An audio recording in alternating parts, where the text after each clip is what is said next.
Welcome back, Culers. Big changes are brewing at FC Barcelona, and today's update is packed with twists, drama, and decisions that could shape the club's future. Héctor Fort's future is hanging by a thread. Vice President Rafa Yuste might be headed to Saudi Arabia. Gerard Martin is up for sale. And Marcus Rashford has already won over the Spanish press after just 33 minutes on the pitch. Plus, Pep Guardiola closes the door on a Barça return once and for all, but leaves us with a powerful message on Lamine Yamal that every fan should hear. Stay tuned because this is more than just transfer talk. It's about identity, ambition, and Barcelona's next chapter under Hansi Flick. Let's get into it. Héctor Fort's future at Barcelona is up in the air, with journalist Victor Navarro, via FCB World, reporting that the young right-back could be heading out on loan this summer. Despite being seen as a promising option for the new season, Fort's absence from the pitch during Barcelona's 3-1 win over Vissel Kobe has raised questions about his role under Hansi Flick. The preseason opener in Japan saw goals from Eric Garcia, Rooney Bargi and Pedro Diro Fernandez, but Fort remained on the bench throughout the match. Instead, Flick chose to start Garcia at right-back and brought on Jules Koundé in the second half. This tactical decision has cast doubt over Fort's standing in the squad. Garcia's rise pushes Fort further down. Last season, Fort featured in 20 games for the first team and was viewed as Koundé's natural understudy. However, Eric Garcia's strong finish to the campaign at right-back has shifted things in his favor. It is telling that while three left-backs, Alejandro Balde, Jofre Torrents and Gerard Martin, all got playing time against Vissel Kobe, Fort didn't get a single minute. What makes the situation more surprising is Fort's commitment during the off-season. The defender returned to training earlier than most and even worked on his fitness during the holidays with the help of a personal trainer. Despite his efforts, Flick seems to prefer other options for now. With competition building in defense and limited chances on the horizon, a loan move appears to be the most logical step for Fort. A temporary switch would allow him to get regular game time and continue his development away from the pressure. For now, all signs point towards a summer exit, though only on a short-term basis. Barcelona Vice President Rafa Yuste is facing a major career decision that could see him leave the club soon.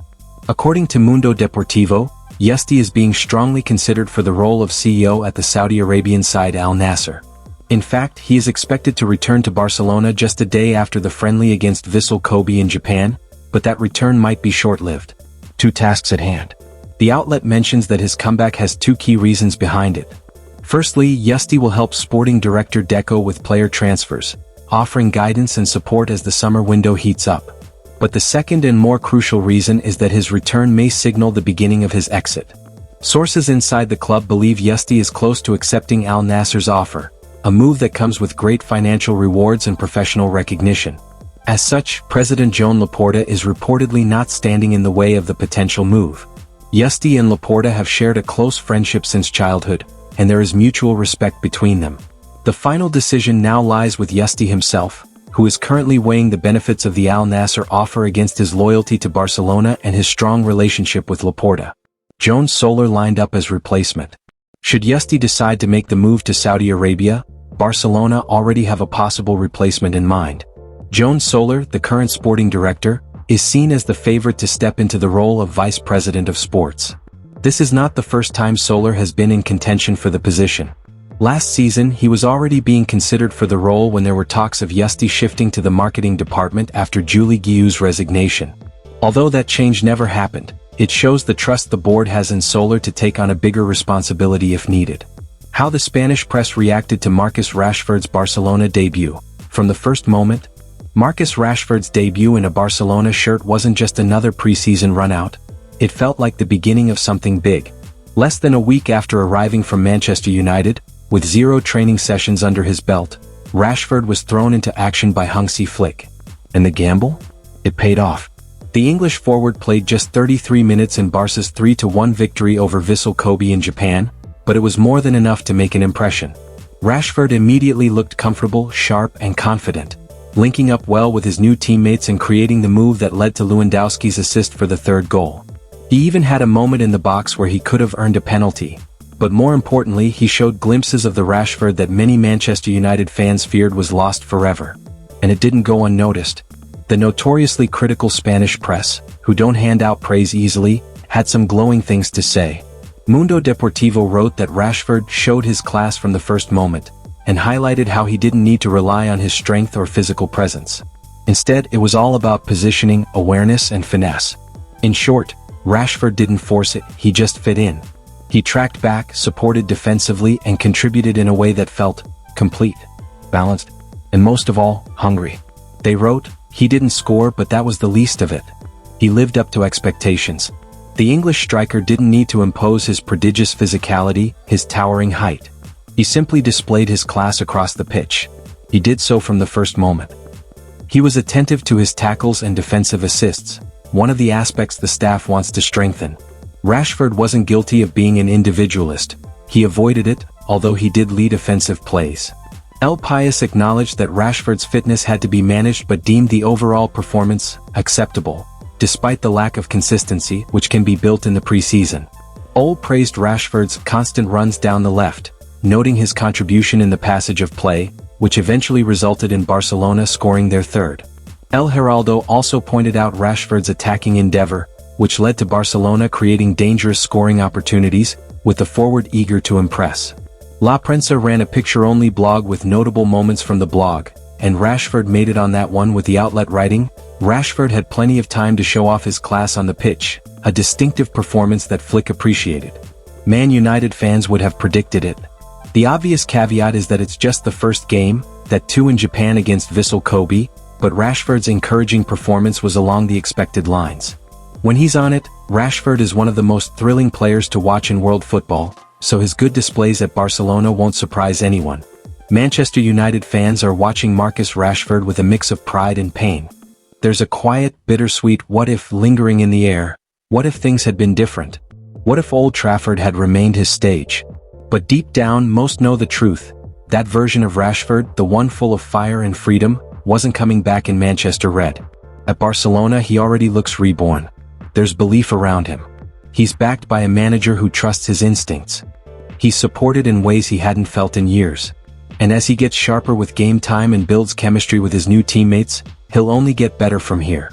United fans can only hope one thing, that Barcelona pull the trigger on the buy clause next summer, so both club and player can move forward for good.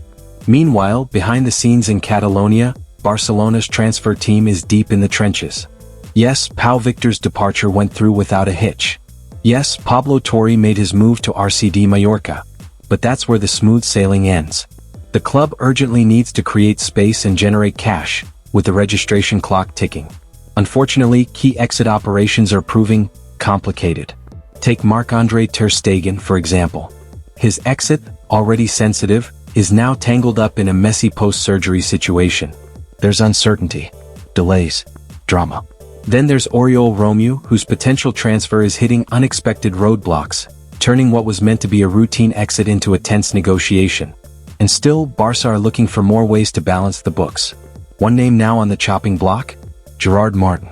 If the right offer comes in, Barcelona are ready to cash in, and €15 million might be enough to seal the deal. He's a solid fullback, no doubt, but Flick wants more adventurous players down the flanks. The likes of Alejandro Balde and Jofre Torrens seem to fit that mold better. Add in the fact that Martin came up through Barça Athletic, meaning a sale would count as pure profit, and suddenly, a transfer feels less like a sacrifice and more like smart business. Barcelona set asking price for Gerard Martin. According to Fishages, Barca would be willing to listen to offers for 23-year-old left-back Gerard Martin if the right kind of price is involved. Reportedly, the asking price that has been set by Barcelona right now hovers around the €15 million mark, and if that is met, the club would be willing to negotiate an exit for him. Despite his solid performances last season, the report claims that Hansi Flick wants to deploy fullbacks with more attacking prowess. Alejandro Balde fits that profile perfectly, and Jofre Torrens also performed quite well in the recent preseason friendly against Vissel Kobe. Hansi Flick wants to trust attacking fullbacks more. With those two left-backs fitting the kind of profile that Flick wants in this team, Martin essentially gets pushed down the pecking order. While he offers more stability and balance, Flick's desire to have his fullbacks play more aggressively could push the Barcelona defender away. Moreover, since the player was promoted from Barcelona Athletic, any sale involving him would be pure profit for the club. Considering their current financial situation and the urgency to register players, it might just be a viable option to consider a potential sale. Legendary Barcelona manager Pep Guardiola has made it absolutely clear that he will not be returning to the Camp Nou in the future. Speaking firmly on the matter, the current Manchester City boss shut down all speculation about a potential homecoming, calling that chapter of his life closed forever. When asked whether he would consider a return to Barcelona someday, Guardiola replied without hesitation, "It's over. Over forever. It was very beautiful, but it's over." Guardiola, who led Barcelona to one of the most dominant eras in football history, including multiple La Liga and Champions League titles, has long been the subject of fan hopes for a return. But with this clear and emotional response, the Catalan coach has officially drawn a line under that possibility. Thoughts on Lamine Yamal's story?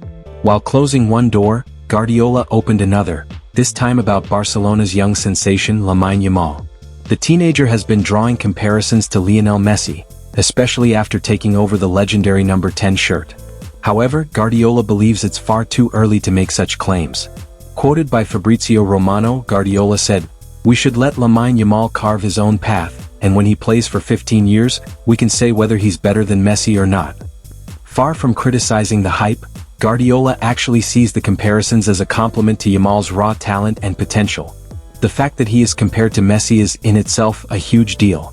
It's like comparing a painter to Van Gogh. Guardiola's message is clear that fans should appreciate Yamal for who he is right now and give him space to grow, rather than rushing to crown him as Messi's successor. While he may never return to Barcelona's dugout, his connection to the club and its future stars clearly remains strong. There you have it, Culers. From Héctor Fort's potential loan, to Rashford's electric debut, and even Guardiola's emotional goodbye to Camp Nou dreams, FC Barcelona is at a crossroads. Will Yuste really leave? Can Gerard Martin's sale unlock key signings? And is this the beginning of a new era under Flick, or just more uncertainty? Let me know your thoughts in the comments. Who should stay? Who should go? And what did you think of Rashford's debut? Smash that like button, subscribe for more daily updates, and as always, Visca el Barça.